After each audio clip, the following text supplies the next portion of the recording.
ಹಾಗೂ ನೈಜ ಸುದ್ದಿಗಳಿಗಾಗಿ ವೀಕ್ಷಿಸಿ ಸತ್ಯ ಸುದ್ದಿ ನ್ಯೂಸ್ ಕನ್ನಡ. ನಮಸ್ಕಾರ ವೀಕ್ಷಕರೇ, ಸತ್ಯ ಸುದ್ದಿಯಲ್ಲಿ ನಿಮಗೆ ಸ್ವಾಗತ.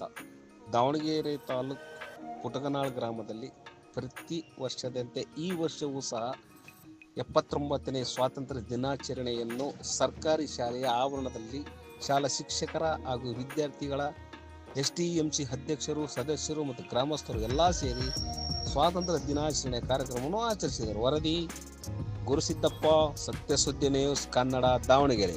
ತುಂಬ ಹೃದಯದ ಧನ್ಯವಾದಗಳನ್ನು ಅರ್ಪಿಸ್ತೀವಿ. ತಮ್ಮ ಜರ್ನಿಯಲ್ಲಿ ಶುಭವಾಗಲಿ ಅಂತ ಕೋರ್ತಾ ಇದ್ದೇವೆ ಎಲ್ಲರೂ ಕೂಡ. ಶುಭಾಶಯಗಳನ್ನು ತಿಳಿಸುತ್ತಾ, ನನಗೆ ಮಾತಾಡಲು ಬರೋದಿಲ್ಲ, ಆದರೂ ಎಲ್ಲರ ಒಟ್ಟಿಗೆ ಮೇರೆಗೆ ಮಾತಾಡ್ತಿದ್ದೀನಿ.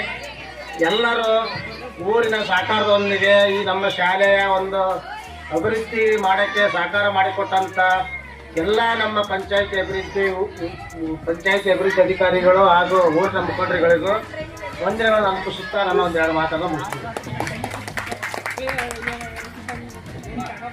ಮಾತು ಕಡಿಮೆ, ಕೆಲಸ ಜಾಸ್ತಿ. ನಾವು ಮಾತಾಡಬಾರ್ದಂತೆ, ನಮ್ಮ ಕೆಲಸ ಮಾತಾಡ್ಬೇಕಂತೆ.